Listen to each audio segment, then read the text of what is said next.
All right. Well, thanks everybody, and welcome to chapter number 6 in Neveu, which is all about three little words, namely how to say all, another, and a little or something. Before we go there, there's a ton of example sentences for each of those three. Let's quickly go over the homework. Homework for chapter 5, which was the numbers. And hi. Hi, Kathy. How's it going? Oh, sorry about that. No worries. So yeah, got quite a few homework submissions. They were all pretty spot on. How do we want to do it? Do we want to, like, maybe if somebody wants to take it all or wants to take a sentence, either is fine. But I think let's quickly go through it, what we have there. I had a few comments. Anybody want to take it on? Maybe the first half?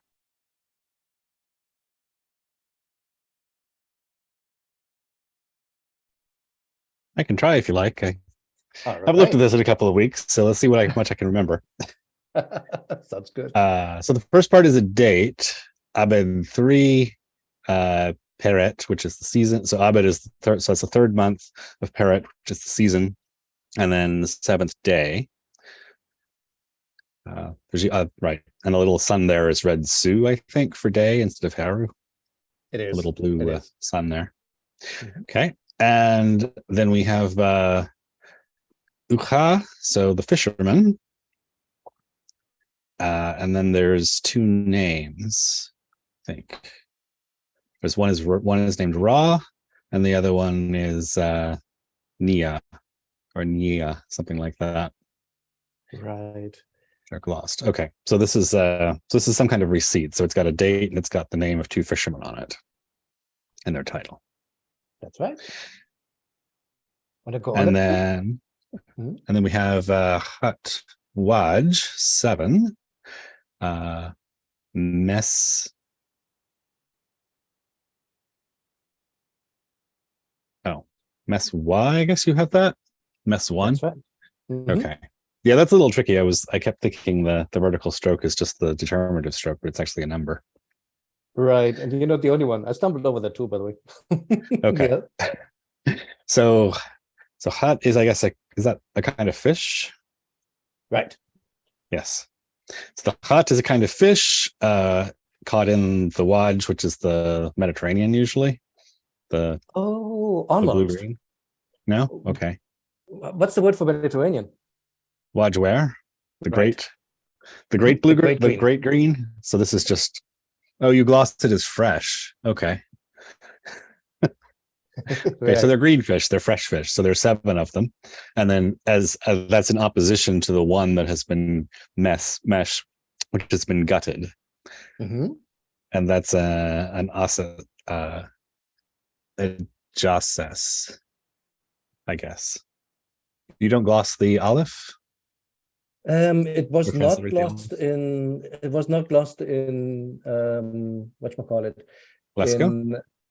Actually, I was lazy on this one. I looked at Ramesses online, and they just had it as a JSS fish. What the aleph is doing in there, I'm not completely sure. Vowel marker, maybe? Okay. Mm-hmm. All right. So we have 7 fresh fish, and we have one of one kind, and we have a one gutted fish of another kind. Mm-hmm. And then Ramesses 7 set 196, which makes so Irin, Deben, Ha.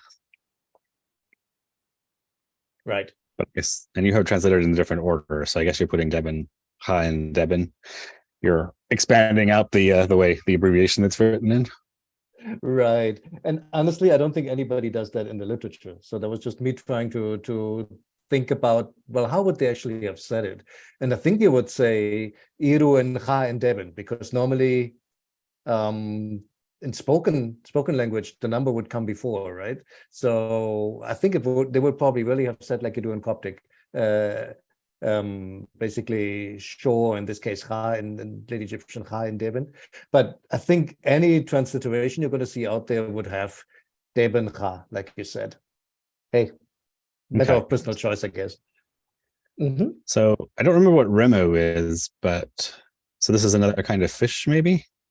It's a general word for fish. Okay. Oh, just remo. Okay. Right. So assorted and seven you gloss is diverse or mixed. Okay. So remo is, so this is assorted fish. So we have the 7 specific hot wedge fish. We have the 1 gutted Jess fish. And then we have of assorted fish, we have 196, which you've hopefully written out, which makes 100 Deben. That's 1,000 Deben. 1,000 Deben. Yes. Oh sir. yeah, Kra is 1,000. Sorry. So that's the weight or the value? It's kind of unclear. If I knew, I was wondering about the same thing. I read an article that basically said when you have Deben given, even if it doesn't say of copper, normally substitute of copper, but to mix things up, sometimes they just do the weight, like the physical weight of the fish. So it could be the physical. That seems like a lot of weight for just 200 fish. Like in either case, that's a lot of fish. It's probably worse if it's copper. And it's in a lot of money, yeah.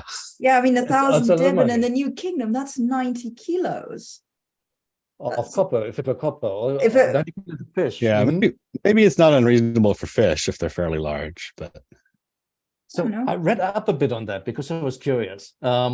So the whole story is in Deir Medina. There's a pit with all these ostraka in there, which have, for example, dozens and dozens of these fish receipts. And from that, you can figure out basically how many deliveries they got per month, because that was a regular thing. You had basically anywhere from 1 to 10 fishermen making several deliveries every month. And this one is not out of the ordinary, because you have like a crew of 40, 50, 60 people that need to be supplied with bread and fish. And that's basically for the whole village, that what's being recorded here. So that's probably like the weekly or bi-weekly delivery that you guys are looking at right now, or that we're looking at. Kind of cool. There is a researcher, French name, I'm not sure if he's French or Canadian, I can share the link later, who actually graphed these over time, correlated with the year and the months, and he's trying that to measure the height of the Nile, how much fish they brought in every month. Because he says, you know what, depending on like basically what the overall water level is, you have a higher likelihood or a lower likelihood if you calibrate for the season. And then he could use that to basically extrapolate for the whole land if there was a drought, or if it was a good time. I didn't double check the numbers, so I don't know how good it is, but it has error bars and everything, which I like as a physicist. So yeah, kind of cool. Neat. I'll share that later. So yeah, but it's a ton of fish. 1,000 Deben, and we're not done yet.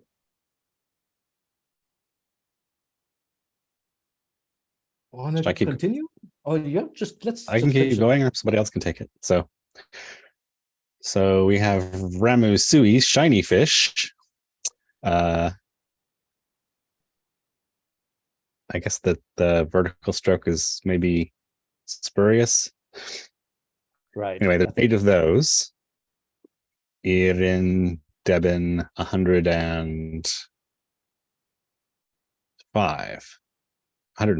250, sorry. 250. So there's some shiny fish. Actually, I think they're dry fish, the shui. Shui is dry? Okay. Oh, yes, I was just guessing from the hieroglyph, actually. But yeah, you do last. Shui, okay. That It's an explains unusual spelling. Shu, right. Shu is blowing air, so that makes more sense. But also dried in the sun, maybe, from the hieroglyph. So it seems. So dried fish, there's 250. Or there's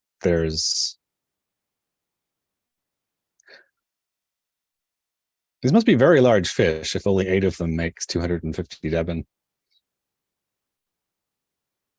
I'm confused by the numbers, but anyway. No, you're right. That's weird. That is totally weird. 8 fish at 250 Devon. 250 Devon is times 0.9. Wait, About 250 15 times. kilos. Must be the weight of the fish. It's 90 grams, right? So divided by so that would be 22 kilos. 91, I think. Yeah. Yeah. Okay. So divide that by, so take this times 90 grams or 91, divide by 1,000 for No. kilograms, divide by 8 for each fish. That's 2.8 kilograms per fish. And that's a dry one. That's a lot. That seems like a big fish, but Okay. All right. this was before, we overfished the oceans, so maybe it was better back then. These are some kind of giant Nile catfish. I was There thinking you go. that too. It was Yeah. this big. Are there carp in the Nile? I think carp Also, can basically grow huge if they don't get eaten by something else. yeah. So, Right. I know going There's down definitely south carp though. in the Nile. Like the Nile, Okay. the Nile has carps. So so Okay. maybe that, I think they can easily be many, many kilos large. So maybe that's it. I mean, maybe, but the dry, I don't know. Unless it's really the value. Now, that would be another interesting thing. Wouldn't copper be more valuable per gram than per Devon than fish? Absolutely. You would think. Yeah. I would think. So it would have to be even more fish if You're right. If You're it's the right. value. Yeah. I think You're it must right. be the weight of the fish. True. Has to be the weight because, like, I forgot how much exactly, but I thought a donkey is something like 40 or 80 Devon or something. And this is 250. So if there were copper, that would be a lot of value. You're You right. could buy mini donkeys with one load of fish. Oh boy. But yeah, this is fun. Let's finish it up. Okay. So damage, which is the total, Mhm. amusingly sounds like damage in English, Mhm. is 1,250.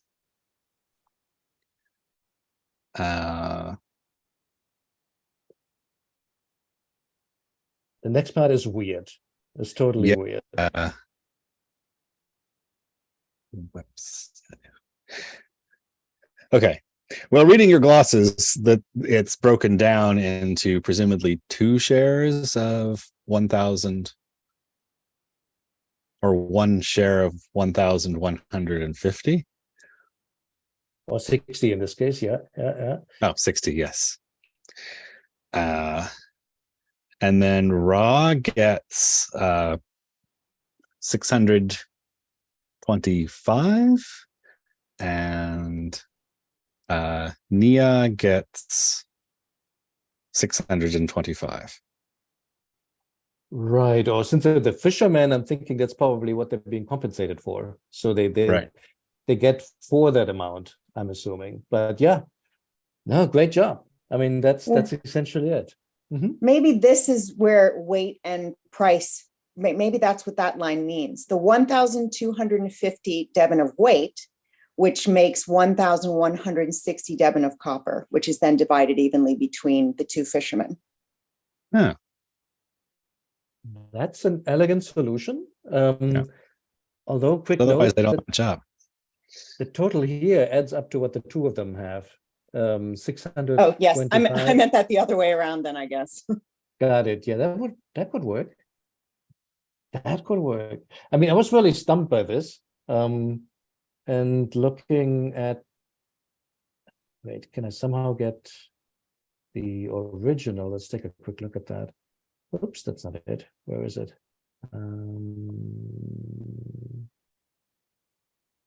Here, homework. I mean, the line in question is this one here.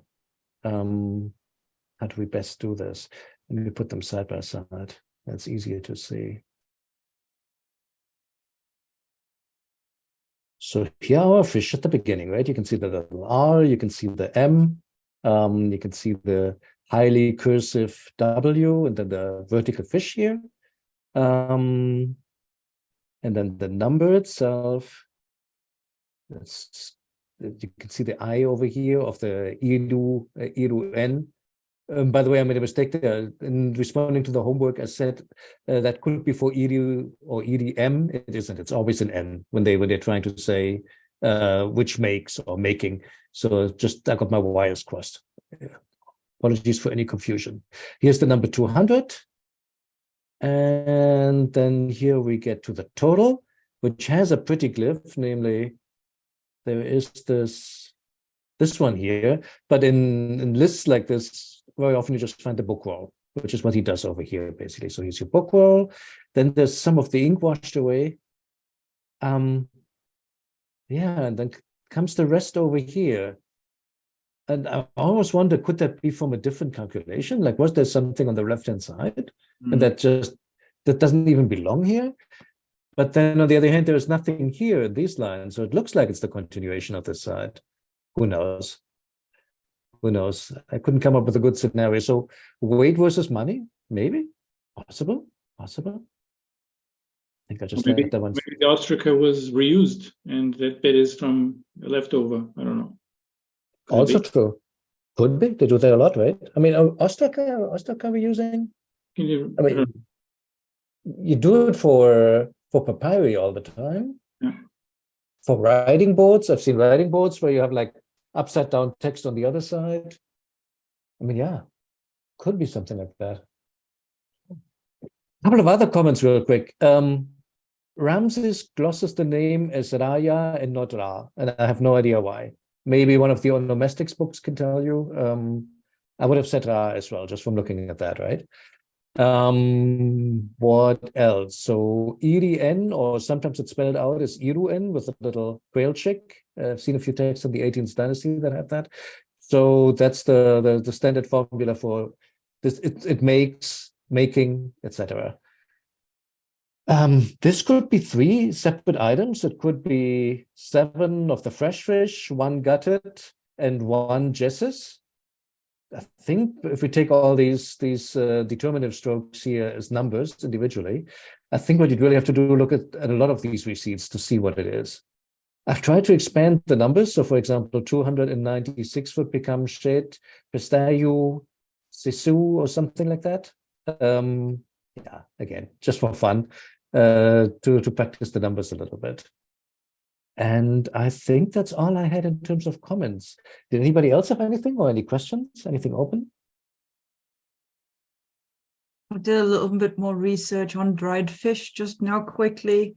So apparently to have a 2.5 kilo dried fish, you need an 8 kilo fresh fish, which is huge, but not impossible for a carp. The pictures I found are about an arm length of a fish. So it's, yeah, that's some huge fish they caught, but it's not impossible. That's interesting. Fascinating. I think, I mean, when I was reading through this, and then the guy that I mentioned, he's also correlating it like to the grain portions and everything, and trying to demonstrate that there was a decrease in standard of living as you go down the Ramessides, as times got tougher. There could be lots of unforeseen things in this kind of basic economic data if you really put them together. The nice thing is, I mean, this one doesn't have a year on it, but a lot of these receipts are dated with the year as well. So you can really pinpoint essentially to the day when that was, which is kind of cool. Okie doke. Should we go on? Yes, let's. I'll take that as a yes. All right, great, thanks. So yeah, for today's call, few new signs, important ones. Cheru will be familiar to a lot of you as the sign that's used to write the word voice, but not just voice, but for example, also other words with that sound value.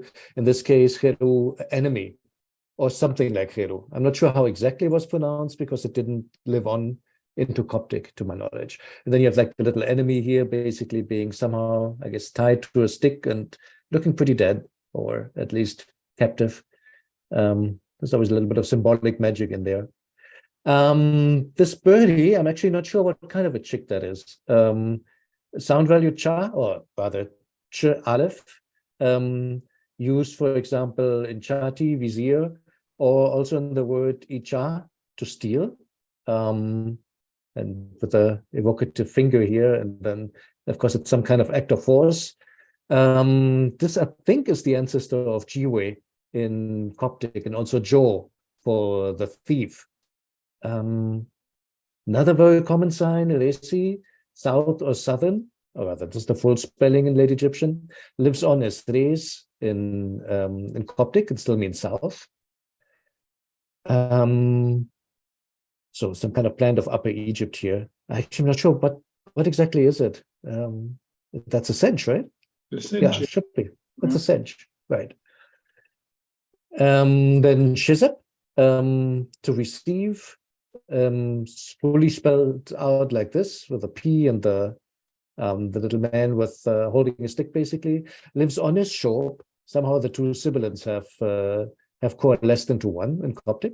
Still means to receive. Do we know what that's a picture of? I have no idea. Does anybody know what that's supposed to be? I thought Hawk called it a cucumber frame, but I'm not sure anybody believes that.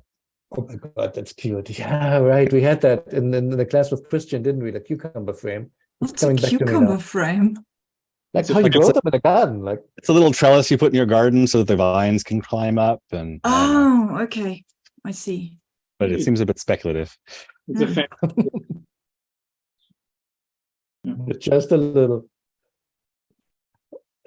But it's a pretty common sign. Let's see what else. Even more common, ka. Written, for example, in the word for bull, or also for the word for like to plow, to work the field. It's a ka.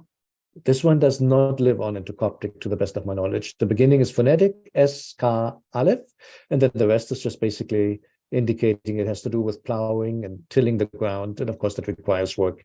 So why write one determinative if you can write three? And yeah, so that's what we have. Mes, of course, in the word to give birth, which still lives on as mise, but also, for example, in the word, well, however you pronounce that, it's stem in Coptic, so something like misdemet, I guess, in Late Egyptian. That's going to be in one of the example sentences of Neveu. That's why I have it. It's that black pigment that you always see around the eyes, basically. I think it's also called kohl in English, K-O-H-L, if I'm not mistaken. Stimi in Greek, and I think that's where stibium, antimony comes from, but I could be wrong about that. If yes, then that would actually be a word. No, I'm pretty sure you're correct. That's correct. All right. So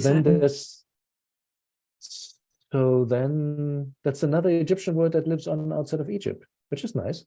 I always like those. Word, a chief or official. Neveu has a sentence in there that has to do with the Hittites. It makes reference to the Pa where are and Khati or Kheta or however. So that's the great chief of Khati, and we'll see that in a moment. So I thought let's show that one as well. It's also a very common sign. Regarding one pronunciation, I wanted to ask. Yes, sir. Yeah, regarding this particular pronunciation, this one. Yeah. How to pronounce it correctly? Now we need somebody who actually speaks Arabic or Hebrew, but that's an ayin at the beginning, followed by an aleph. The standard Egyptological pronunciation is a, but yeah, can somebody do a proper ayin for me? I can't. Okay. I can give it a try, but that's not the Hebrew I learned. So if you have the aleph, the glottal stop, and you try and make that harsher and further down, so ein. Right. Thank you. But I'm not good at it either. So Egyptologists typically just say ah or ah to basically read both of these consonants as an ah. In reality, it was an ein, like E.T. just demonstrated, followed by an ah sound. Because it's Coptic, it's all. In some words that lives on, like in the Limau, a rich person, a Ramesses, ah. So that becomes the Limau in Coptic. So it must have been before the sound shift from A to O. It must have been a ein, A. Yeah. So I think that's all I can say about it. Must have been something Isn't like there a theory that there was a time when it might have been an R sound, a throat R? Because you find a couple of words, words between other Semitic languages where in the Semitic languages there were R's. You mean for the Aleph, right? No, for second the ayin. I thought there was ayin. Did I mix that up? That's more than I know. I know that the Aleph sometimes corresponds to an R in Semitic transcriptions. Okay, right. I won't But you could be promise I absolutely didn't right. mix that up, but I thought that it occasionally may have been an R or an L, so not entirely certain. Would have to look it up. Honestly, Me it's not too. my Okay. forte. But definitely, I mean, these are true consonants, to Shailish's question. That And we just read them as definitely. vowels today because it's sort of a habit that comes from like the earliest days of decipherment when people mapped this onto vowels, and we've just kept that, even though in reality. Although funny thing is, very often when you have an Aleph, it actually does correspond to an A in Egyptian. So like half the time you're kind of right, even though it doesn't really make sense, but it just happens to work out that way. All right, let's dive right in then. So like I said, 3 letter words. First one is Neb, or in Middle Egyptian, in Coptic, it lives on as Nim. Means each, every, all. In negative sentences, it would mean any, but that's a problem of English because when we say not each, then basically we say not any. What else can I say about it? Used to be inflected in Middle Egyptian, so you have Nebet for the feminine. That, of course, by the stage of late Egyptian, you may still see it in writing if they write carefully. Or you can just see the masculine form for everything, the masculine singular, or sometimes you even see the feminine form where it really doesn't belong. So at this point in time, essentially, it was probably like one form for everything, namely something like Nib is what it must have been. I put one extra sentence in, which was not in Neveu, because Neveu goes straight to the examples where it's like all messed up gender-wise, so to say. I put one in that's a little bit more traditional, which is from The Tale of Two Brothers. Yuf Atepef, Sim, Nib, and Sachet, yes. So, and he loaded himself with I don't know, grass, plants, whatever plant or any plant of the field. Enti Ranip, in his manner. This here is a relative pronoun. Enti becomes et in Coptic. Super useful because you can basically use that to make all sorts of relative constructions. Ranip, every day. I think that's Ra in this case, not Hero. So 2 examples here of Nib, namely every plant, Sim Nib, and also every day, Ranib. So that's how you see it used all the time to basically indicate all or every. It comes after the verb that it refers to, like a normal adjective would in Middle Egyptian. Yeah. Any questions about this one? Okay. The fact that we don't have an article with the field, that's just sources. It's just it's like almost an adjectival use of like field grass or.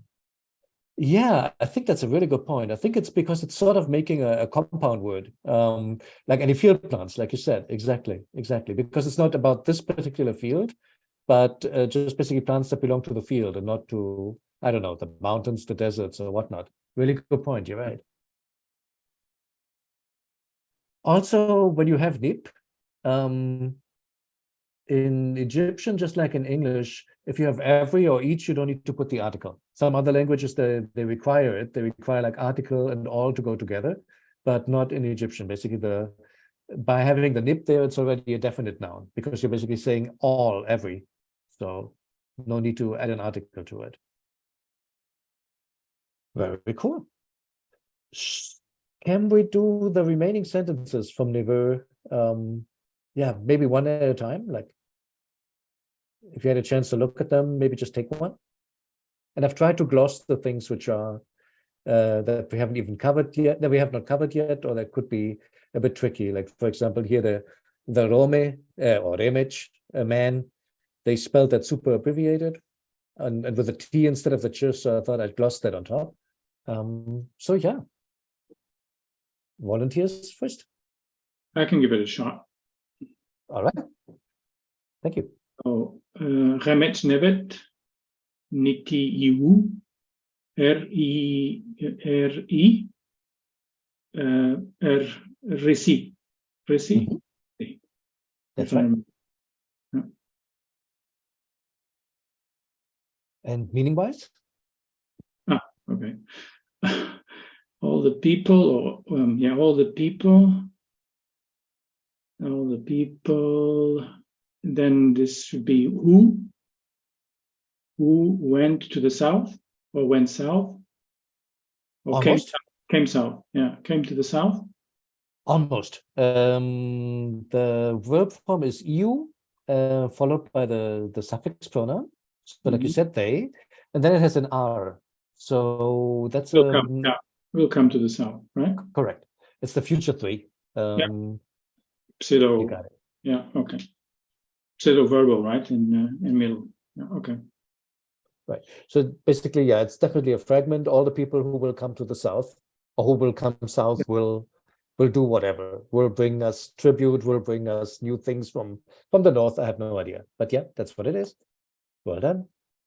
And so yeah, you can make this anybody, any people, any man. Yes, sir. Yeah, and E should be an infinitive, right? Come. That's right. Yeah. Right. So more traditionally, I guess they could have a T at the end, yit, but here they're just spelling a Y at the end. Good point. Yeah, well done.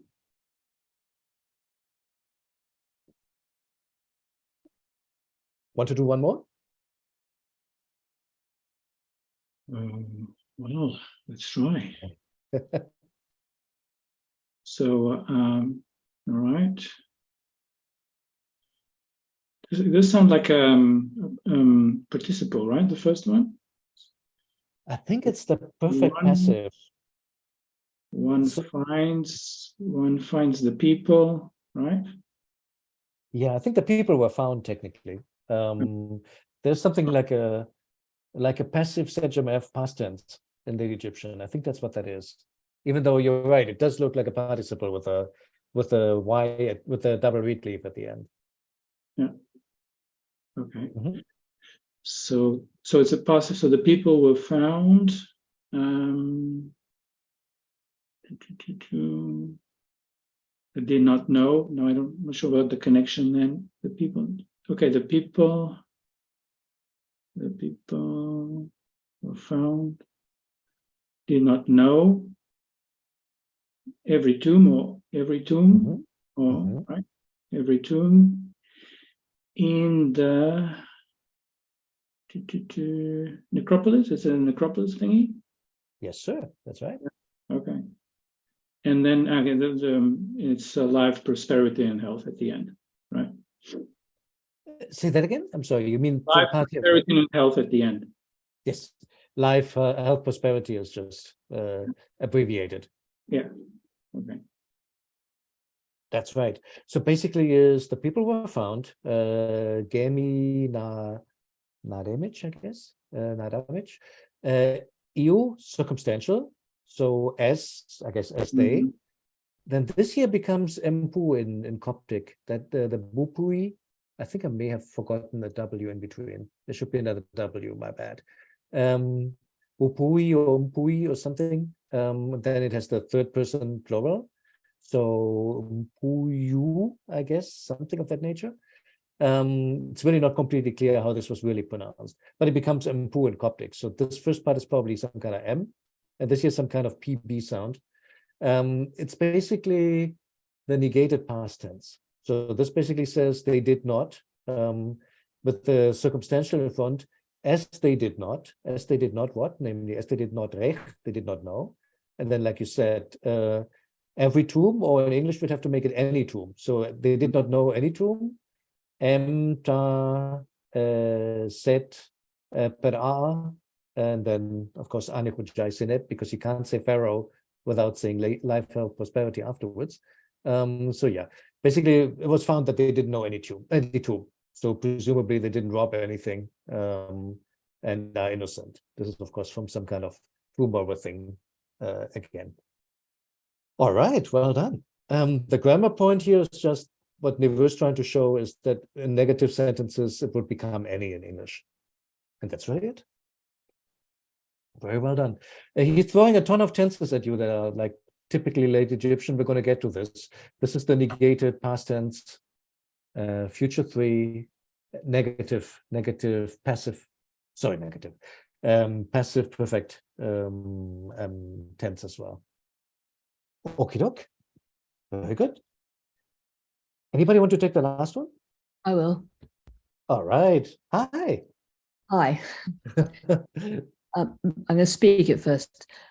Mutuk hab ni pa nti nub iuk irt.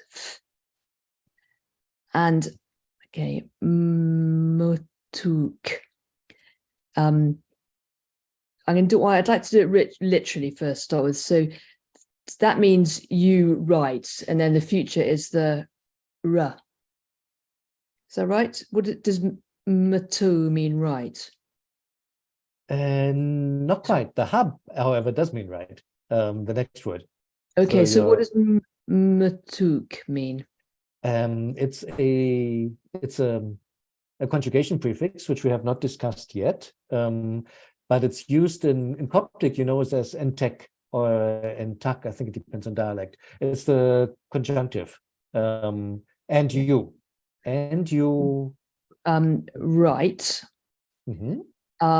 So the future, is that the R that's, where do we see the R that indicates it's the future?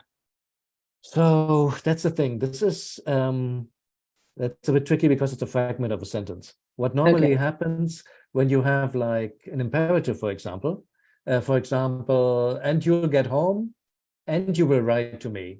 No, go home and write to me. The go home you would say in the imperative, and then the and blah blah blah is in the conjunctive. So I think the future in this case is inferred from whatever comes before that. So in a way, it's a trick. You can't see it directly from the conjunctive. If that makes some sense. Yes, I have got a question. We've got the walking legs and little circle above. What's all that about? Walking legs and the circle about. You mean? So we've got over here. Ab, and then there's a line. Yeah. Then there's a little circle, and then there's walking legs. I don't see the circle. Oh. In Neveu, there's a circle above the walking legs. Oh, you're looking at the paper version. Yeah, I couldn't get that. Transcribe the circle. I couldn't get that to work in the okay, so I'm not missing something. And then kind of the slanting stroke before the little circle and the walking legs, does that mean anything? Yeah, so here's what should happen. That's a really good question. I'm glad you bring it up. Namely, so a more standard way how to write this, I'll just do it here. A more standard way how to write this, more traditional, would be H, Aleph, Aleph, B, and then the walking legs. That's it. That would be to send or to write. They always use that if you're like writing to somebody, that's the verb that you use. And for whatever reason, he's decided here to abbreviate, the Aleph to just like a squiggly line. Why? Maybe because it's such a super common word that he's abbreviating it basically as if we were going to go like in English, basically, I don't know. Like if I want to write write-offs, I'd probably use this. So that's sort of what he's doing here. Why he puts a second squiggly line, I have no idea. And I was tempted to normalize the spelling, but then I thought, you know what, it's not fair because what you'll see in real text is all this messiness. So I just kept it. the way that Neveu had it. But Yeah, like a textbook version would be like like this. it's also slightly depressing that the translation says write, because I thought that meant Egyptian for writing, but it actually you're saying it means send. It's very interesting. So you have that verb that you have that word that both are true. So there's this thing, right? Secha, or sesh, depending on which transcription you follow and which period.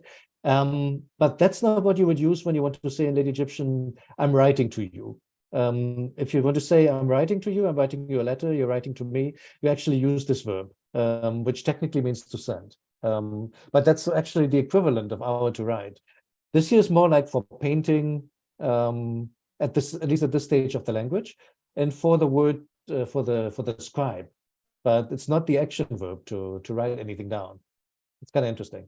I'm not sure what that's like in earlier Egyptian, like in Middle and Old, but by Late Egyptian, this is what you see in letters all the time. You can say that in Middle Egyptian too.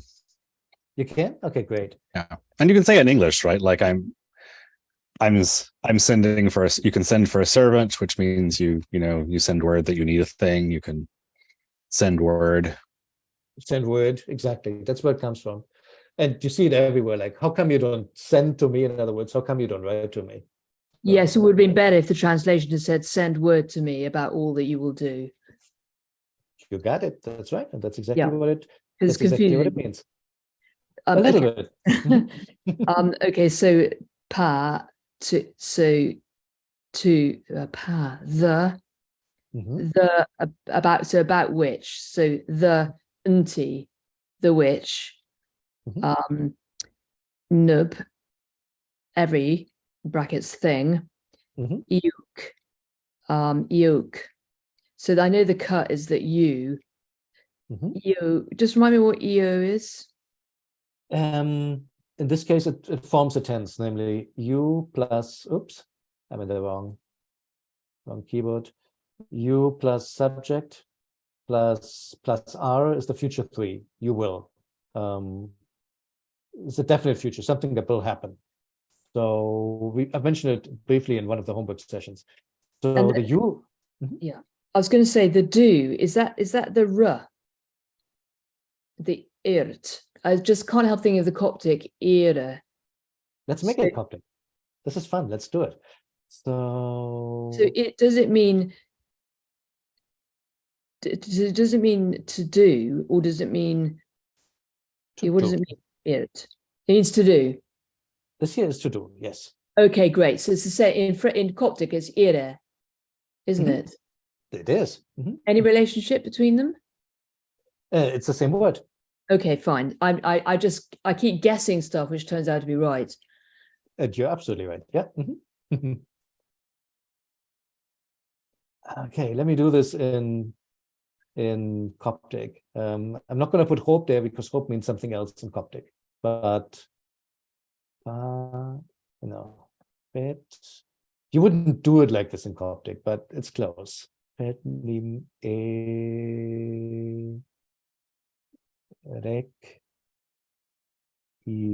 is fake Coptic. I mean, you wouldn't say exactly like this in Coptic, but I think this way you can get it much more easily. So erek is the future three, right? You will do, or rather in this case, erek iref, you will do it. Now pet nim erek iref, like I said, you wouldn't put the nim there in Coptic, but the which everything you will do. And you shall write to me that everything that you will do, basically. Make sense like this? Yes, it does, yeah. And I mean, the nim wouldn't go there in Coptic. Actually, I'm wondering where it would go. I think in Coptic, in real Coptic, you would say pet na ire nim, maybe? Something like this. I'm just making this up as we go along. No, but it's helpful to me. Something like this? Yeah. Wait, to write? Should be kna ire. Right. You would have a K before the N. Yes, you're right. Like this. Something like this, right? And you can see that it's almost like the sentence in Late Egyptian. A few things changed. The verb for to write has changed, and I think you stick the nim in a different place. But apart from that, it's almost the same. So that's kind of cool. And if if I messed up the Coptic, then my apologies. Not claiming fluency. Very good. Well done. So I think you've seen how to use nip, or you can use it as an adjective. You can use it to expand the relative pronoun. That's really how you use it. It can mean each, any, every, all. And it's pretty much like in Middle Egyptian, with the distinction that the gender endings don't matter anymore. They're kind of haphazard. All right. I've actually got another question. Sorry. No, go for it. Firstly, the word you've got for field, how do you pronounce that? Those 3 reed leaves. This one here, right? Yes. I would have said sechet. So oops. I don't think there's any weak consonant in there. If I'm wrong, somebody correct me, please. Is it sechet or sechat? I think it's sechet. So why I thought it's sechet. At least in Middle Egyptian, it's sechet. So Like where this, do you right? get the "s" from? Because I could just see 3 reed leaves. I thought that was E. I see. Sorry. This is a separate sign. It just means field. It just means field. So that's a good point. So for example, because they're tied together by the line on the bottom. It's reeds growing in the ground. It's supposed to just it's not the 3. It's not the reed leaves. So it's a field. It's a picture of a field. It's a picture of a field. And then another question: where under sim, it was set. What's this one here, right? Yeah. So is that set for grass? This is one of the weird spellings in Late Egyptian, where this basically is the spelling. It's sort of like essentially this is like almost like group writing. They pronounce this here like se, and this here like m, and then they just glue the 2 together and make it sem. The T is not pronounced, and this little squiggly thing underneath is not pronounced at all either. So it's really only this, maybe with a W. That's really all it is. There's no silent T or something. What could I compare that to? I have an example that you can compare that to, sort of. English delight. If you were, let's do a quick excursus on that. Light is spelled with a G because in Middle English that's licht, right? There used to be like a ch sound. Delight in Middle English used to be delight or delight like this. It never had a G in it. It never had a ch sound. But we spell it like this in analogy because it sounds like light. And that's sort of what they're doing here. They're spelling it with a silent T that was never in that word. But this sort of like sounds right to them. It's just going like, oh, it's delight, so it should be spelled L-I-G-H-T. And that's pretty much what they're doing up here. So it may look weird, but we're doing the exact same thing in English. Thank you. Which doesn't make it any less weird when you think about it. It's because when I'm on my own, I'm trying desperately to work out what these things are. And I assume often that they have a phonetic value. And I couldn't work out from sim what it actually was, what it would sound like in Egyptian. Right. And at some point in time, we need to cover syllabic writing and some of these things that they do, especially when it comes to foreign words, because essentially what they do then is a bit like what you do in Chinese. You take real words and then you just glue them together to approximate a foreign word, if that makes sense. So you get like these nonsense sentences that sound super funny if you read the words in their original meaning, but you're just essentially using the words as like syllabograms, and that's what they do more and more in Late Egyptian. So you would write mouth, but you just write it to write the syllable la or ro, no matter whether it has anything to do with the mouth or not. Yeah, I've got another question. Sorry, on the question about the necropolis of Pharaoh, we've got the sound that is like an I in at the end, And then underneath, is that pr? This one here, right? This whole thing? Yes, it's pr. Yeah, why is it written like that? Another way how to write it is per. So per is just house. Has essentially died off in Coptic, has been replaced by at, but that's the older word for house, PR. And then R is great. So Para or Paro or Pharaoh is the great house, originally referring to the residence, later to the king himself. Why they start spelling that with a double per, I have no idea. Does anybody know? I've seen it in Ramesses times, they do that quite a bit, but why? I don't know. And Maybe sometimes an analogy, maybe similar to the royal we, some kind of honorific Possible. plural or dual in this case. Maybe dual because the dual lands, the two lands, so two Okay. houses as well. Could be. Isn't there something about the dual granaries that start showing up in titles in the Ramesses era? The dual grain leaves? Granaries.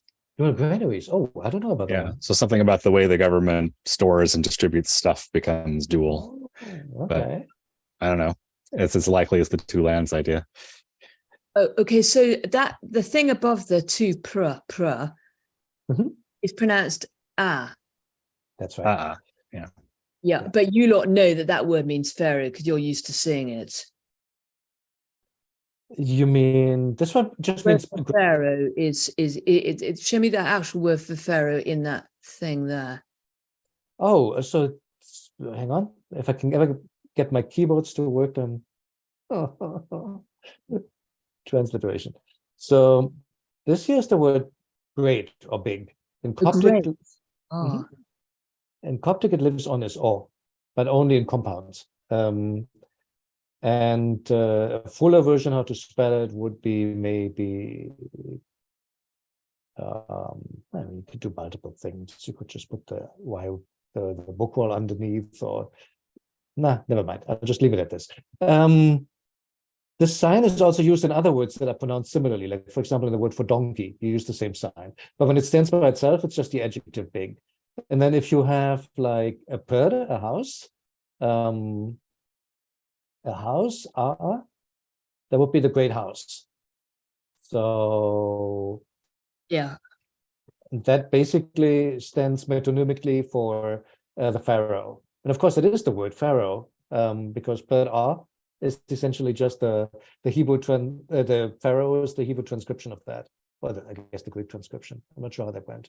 It's the same in Hebrew, isn't it? Thank you. So yeah, that's the whole story. And divides with the dual house. That's really an interesting point. It may mean something about the government at the time. Upper Egypt and Lower Egypt. Yeah, exactly, something like that. Or the dual granaries that I hadn't heard about before. Could very well be. So yeah.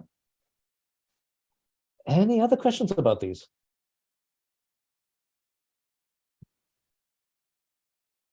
If not, I would suggest we pick the remaining two up next time, if that's cool with everybody. There's still quite a few more. To speed it up, what I'd recommend is please take a look at the sentences in advance if you haven't. And then we can just go through them quickly. My usual caveat, there's a lot of extra grammar in there, unfortunately. I'm trying to put it in. That's the purpose of me sending those slides out earlier. But in the end, the only thing that matters is the blue part, the new grammar word, basically, he's trying to introduce. And if some of the other stuff is not completely clear yet, it will be by the time we're done with everything. Okie doke. Great, thank you. Thanks all. Thank you. Thanks a lot. Okay, bye. Bye. Have See a you in good 2 rest of weeks. your weekend. Bye bye. Bye, thank you. You too. Bye-bye.